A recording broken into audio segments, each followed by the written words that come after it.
So, I just called the White House to let them know if you think you can make me look like a racist because I made a comment about how I feel sorry for incoming immigrants, specifically at this time, Russian and Mexican, who are trying to flee gang violence to come to a safer place. I feel sorry for them.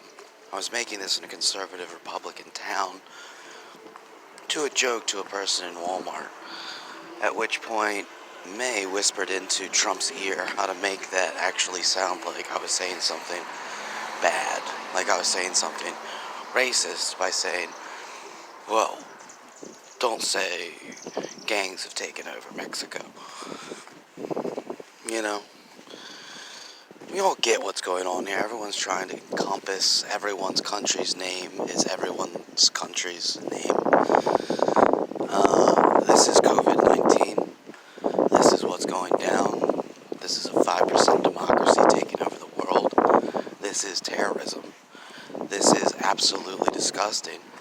I have people following me around everywhere I go, trying to get me not to snitch. You know, I even had a fat black hippo from Texas try to get me to shut my mouth when I explained to a Norwegian how it was clearly obvious I was set up for an assassination while being a hobo, only to be left a hobo. In a situation they were trying to make it look like I was committing suicide, which I wasn't. I was being killed. Um, but everywhere I go, I get everyone is in on it now. You know what I mean? Like, maybe not literally everyone, but like, enough people have enough information, and if they're in a position to get me into a situation, they are given exceptional amounts of information to screw with my head.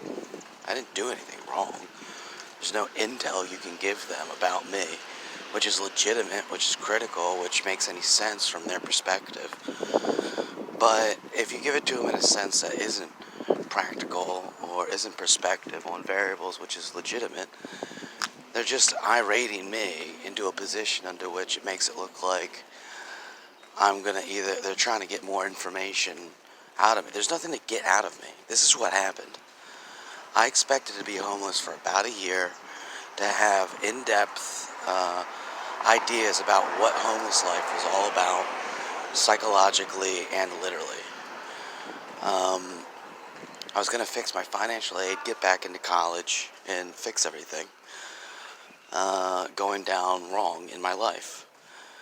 But instead, a bunch of retarded American celebrities, a bunch of retarded American media workers, a bunch of, in general, just retarded Americans, decided it would be cool if they just kept me in a non-stop goose chase and goose hunt in a manner unto which it never made any sense. The ultimate goal was to treat me like a liability who could never get anywhere with any information. But I've gotten even more information trying to get somewhere with information, especially after coming up to a terrorist hotline for the group MI5, the CIA, everything else, and having them basically leave a voice-activated variable into which it went nowhere. I mean, I'm the guy that's been studying the CIA's actions in the War on Terror, which created the War on Terror, since I was 15. I know how bullshit this is already. I don't need to get punked into realizing what bullshit the institution-based construct of America is in relation to its concepts of liberation and promoting a justice precaution against terrorists. I understand it's all ludicrous.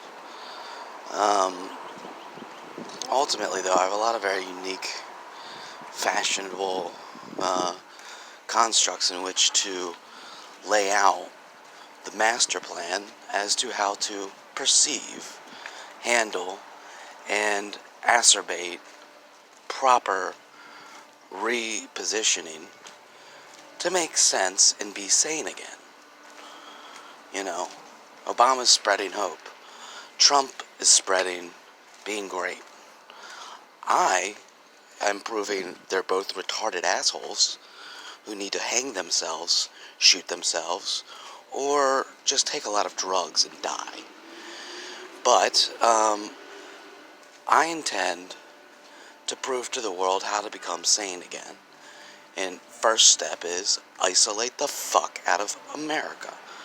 Isolate it so bad, it has to do everything itself, for itself, with itself. Step 2. Watch the documentary I'm going to be making in Australia when I get the hell out of this shithole jail cell with a bunch of retarded ass fucking street retards who think that it's cool to just mess with people's heads, formulate gangs, and say, don't snitch, don't snitch, don't snitch. This is the essence of their life. It's not to preach about Christ. It's about saying the words, don't snitch, don't snitch, don't snitch. You know, the construct and concept of not snitching was you saw a criminal act which had nothing to do with you, and you had nothing to do with it, and you are not a part of the gang